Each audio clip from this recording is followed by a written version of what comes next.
माझं नाव प्रसाद विनायक कोके, राहणार माईवाडा इवळे गल्ली. मी माईवाडा पंचमंडळाकडे सभासत्वाचा अर्ज दिला होता, पण त्यांनी अद्याप काही त्याचं उत्तर दिलेलं नाही. त्यामुळं मी माननीय उपधर्मादायुक्त दालनात त्यांची तक्रार दाखल केली.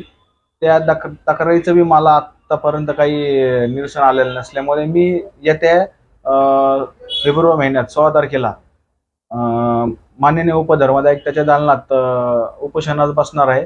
ज्येष्ठ नागरिक हे बी त्यात माझ्यात सहभाग घेणार आहेत आणि त्या संदर्भात जर मला माझ्या जीवितास काही बरं वाईट झालं तर याची जबाबदारी सर्वस्व माईवाडा पंचमंडळ आणि प्रशासनाची राहील. तर लवकर दखल घ्यावी. अशाच बातम्यांचा आढावा घेण्यासाठी आजच आपल्या YouTube चॅनलला सबस्क्राईब करा. बातमी आवडल्यास लाईक करा आणि इतरांपर्यंत शेअर करा.